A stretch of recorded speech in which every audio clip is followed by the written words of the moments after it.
अरे 2028 में सिंहस्थ भरा रहा उज्जैन को,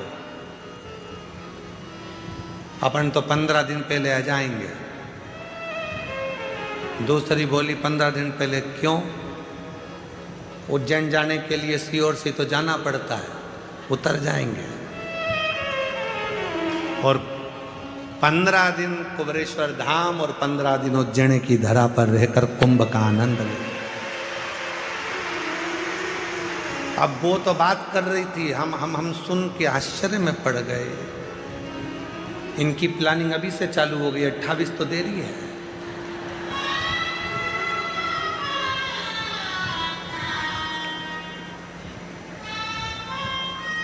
शिव को भजो, रुद्राक्ष यदि गले में है तो मेरा महाकाल मेरा शिव देखता है, शंकर देखता है। कोई परखैया सोना खरीदना है तो जो सोने की परख रखता है उसको साथ लेकर जाओ। पहले ऐसा होता था शादी ब्याह में, चांदी की रकम लेना है तो चांदी की पहचान, एक जिज्जी तुम हमारे साथ चलना हो, तुम अच्छे से देख लेती हो कि कौन सी साड़ी अच्छी है, बहू को चढ़ावे में देना है, बेटी की शादी में देना है, तो तुमको ज़्यादा परख है। जिसको कपड़े की परख है उसे कपड़े में ले गए, जिसको सोने की परख थी उसको सोने में ले गए, जिसको इलेक्ट्रॉनिक सामान की परख है तो मामा जी से कह दो कि वो आएंगे तो फ्रिज देख ले कौन सा लेना है, क्योंकि उनको ज़्यादा अंदाजा है। मामा जी फ्रिज देख रहा है, जिसको कपड़े का ज्ञान था वो कपड़ा देख रहा है, जिसको सोने का ज्ञान था उसको सोना देख।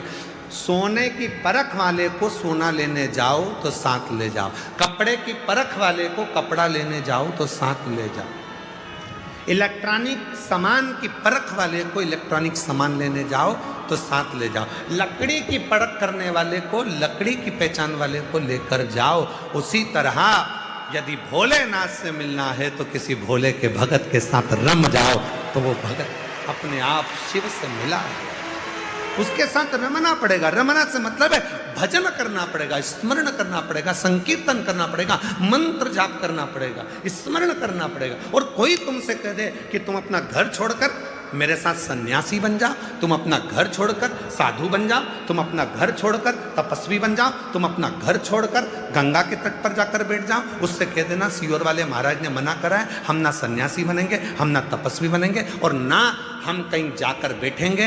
हम सीहोर वाला बाबा कहता है कहीं मत जाओ, अपने घर में रहो और उस परमात्मा को याद करते रहो, तुम्हारा घर ही तुम्हारा गंगा का तट बन जाए।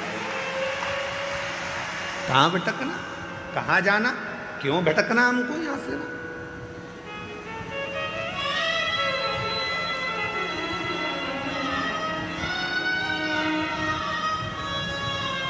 भटकन छोड़ दो,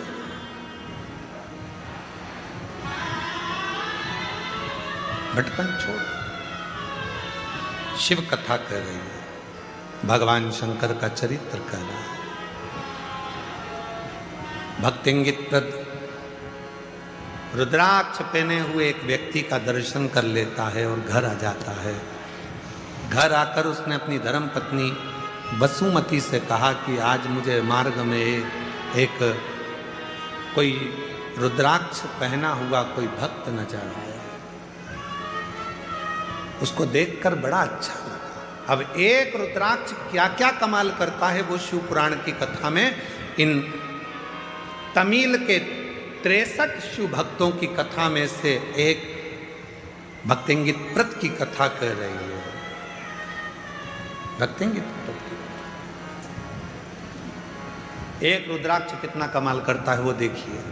जो दुनिया के लोग कहते हैं सीहोर का रुद्राक्ष, कुबरेश्वर धाम का रुद्राक्ष, और सत्यता है जिसने इस कुबरेश्वर धाम का रुद्राक्ष लिया है उसको मालूम है कि रुद्राक्ष ने क्या कमाल किया, उसको मालूम है। जिसको मिला वो क्या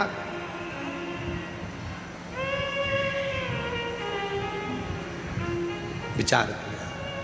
अब वो रुद्राक्ष ने अपना कमाल करना चालू करा। भक्तिंगित प्रत कभी शिव के मंदिर नहीं जाता था, कभी सत्संग में नहीं जाता था। उस रुद्राक्ष के पहने हुए व्यक्ति का मुख का दर्शन करा और फिर भक्तिंगित प्रत दूसरे दिन कावेरी का स्नान कर कर आ रहे थे, कानों में सूचना मिली कि पास में कोई संत प्रवचन दे रहा है। पहुंच गए और रुद्राक्ष खींच लाया। जहां पहुंचे वहां पर एक त्रिपुंड लगाया हुआ सन्यासी संत, गले में रुद्राक्ष की माला पहना हुआ, शिव महापुराण की कथा कर रहा था।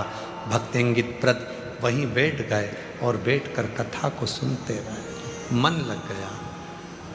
एक रुद्राक्ष ने उसको एक ऋषि के पास भेज दिया, ऋषि ने उसको कथा सुनाकर शिव के पास भेज दिया। अब तो भक्तिंगित प्रद घर पहुंचा तो अपनी धर्म पत्नी से बोला, कल से तू भी कथा में चल। धर्म पत्नी भी स्नान करती है, पूजन करती है, कावेरी का स्नान कर कर संत के प्रवचन में शिव पुराण सुनने के लिए बैठ जाती है।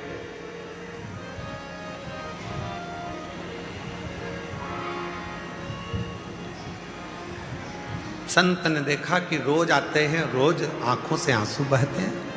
पूछा, बेटा तुम रोते क्यों? क्या बात है, तुम्हें रोना क्यों आ रहा है?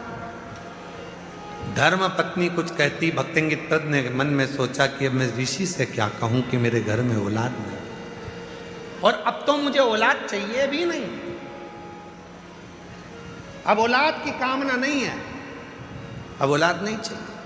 अब तो स्वयं औलाद नहीं, शिव चाहिए, शंकर चाहिए। अब औलाद की कामना नहीं है। जब माता अंजना देवी ने गौतम बाबा के कहने पर भगवान शंकर के पार्थिव शिवलिंग का पूजन प्रारंभ किया था, जब माता अंजना देवी ने पार्थिव शिवलिंग का पूजन करना प्रारंभ किया था, तो अंजना माता के पार्थिव पूजन से शिव जी प्रसन्न हो गए थे। तो उन्होंने माता पार्वती को भेज दिया था, जाकर पूछो कि अंजना को क्या चाहिए। अंजना माता ने, अब अंजना माता के यहाँ तो संतान थी नहीं, पार्थिव पूजन करी, शिव जी का पूजन करा। तब पूछो इनसे इनको क्या चाहिए। पार्वती जी ने जाकर पूछा माता अंजना जी से कि तुम्हें क्या चाहिए। अंजना जी ने कामना करी थी पुत्र की, अंजना जी ने कामना करी थी कि मेरे घर औलाद हो, अंजना जी ने कामना करी थी कि मेरे घर संतान हो। अब अंजना माता साधना कर,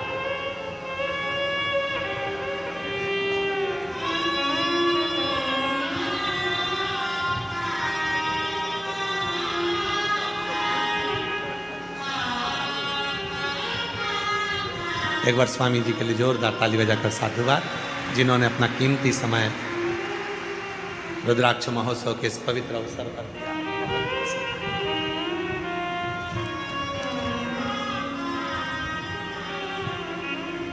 अब अंजना माता संतान नहीं मांग रही है,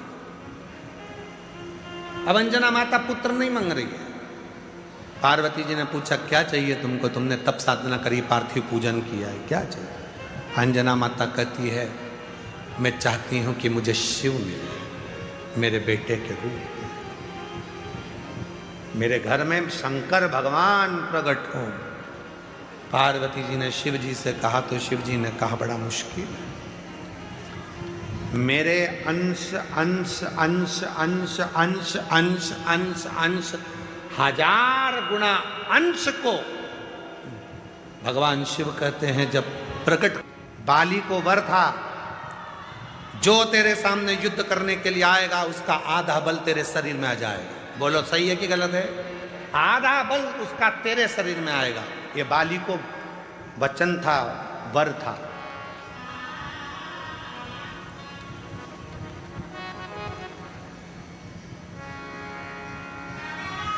सुग्रीव के मित्र थे हनुमान जी महाराज। सुग्रीव चाहता तो हनुमान जी को भेज देता, हनुमान जी से बोला भी था, हनुमान जी नहीं गए। हनुमान जी ने कहा मैं चले गया और मुझे इसने देख लिया तो मेरे शरीर का आधा बल इसको चले जाएगा तो ये फट जाएगा बीच में से। आधा बल तो जाने तो एक अंश बल मेरा चले गया तो शरीर ही नहीं रहेगा, नसें सब फट कर रक्त निकलने लगेगा। और जो दुनिया के लोग कहते हैं हमारे शरीर में हनुमान जी आ गए, कोई कहे हमारे शरीर में शंकर जी आ गए, अगर आज अच्छे से आ गए तो ये नसें बीच में से फट जाएगी, एक अंश नहीं बचेगा।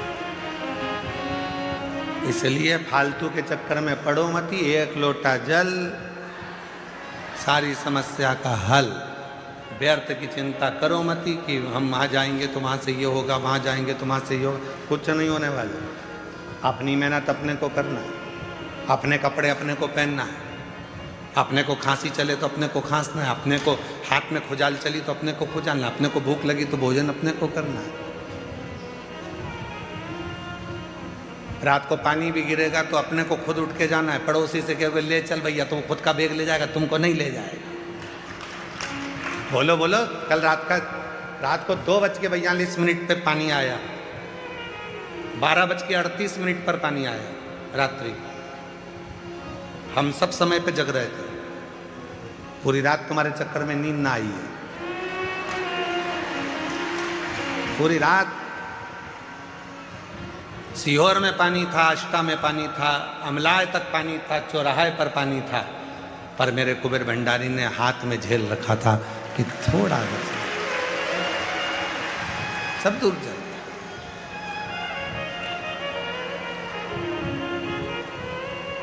आया थोड़ा बहुत आया तो हम सुन रहे थे, बेग तुम्हारा बैग तुम्हें उठाना है, अपना बोझा अपने को ही उठाना, इसलिए सामान उतना लेके आओ कुबेरेश्वर धाम पे जितनी तुम्हारी जरूरत हो।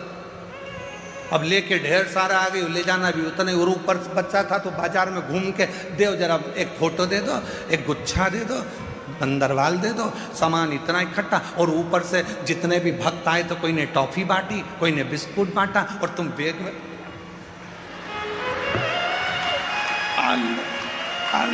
और पूरा बैग भरचक, क्योंकि घर जाएंगे तो बच्चे पूछेंगे दादी क्या लाई, ले टॉफी, ले बिस्कुट।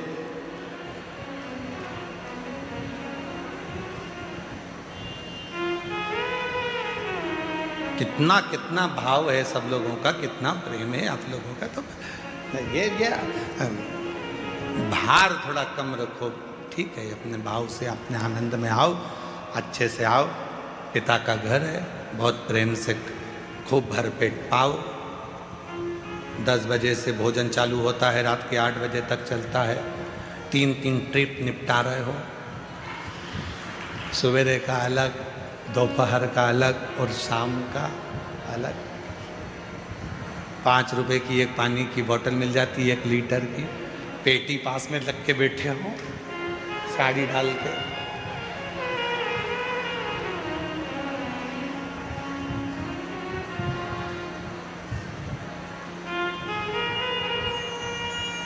कितना प्रसन्नता, कितनी प्रसन्नता, शिव शिव है। तो ये विचार भक्तिंगित प्रत के मन में आ गया, और भक्तिंगित प्रत पत्नी को लेकर गया। वसुमती ने कथा सुनी, मन लग गया कथा में। अब संतान में नहीं मांग रहे हैं भक्तिंगित प्रत, अब औलाद नहीं मांग रहे हैं, अब उन्हें संतान नहीं चाहिए, अब शिव चाहिए। जो तू मिल गया तो सारा जहां मिल गया, जो तू मिल गया तो सारा जहां मिल गया। बस वो मिल जाए तो फिर दुनिया की क्या कमी, क्या कमी। हमने पहले भी कहा, कई लोग कहते हैं सीहोर वाले महाराज के यहाँ से बिठले सेवा समिति द्वारा क्या सीहोर में जाते हैं चंदा लेने के लिए, या रसीद कटती है, या कोई गांव में जाते हैं। गांव में भी किसी के घर जाकर कभी नहीं कहते कि 1 किलो गेहूं देना, कि चावल देना, या किसी के दरवाजे पर जाकर नहीं कहते, क्योंकि मेरा कुबेर भंडारी तुम्हारे भंडार भरता है और तुम खुद उस भंडार को लाकर भरते हो, तो क्यों किसी की। फिर कहेंगे बिठले सेवा समिति कुबेरेश्वर धाम सीहोर वाले महाराज के यहाँ से किसी के गांव में ना रसीद जाती है कटने के लिए, ना किसी के यहाँ मांगने के लिए कोई जाता है, ना किसी के दरवाजे पर कभी कोई पहुँचा।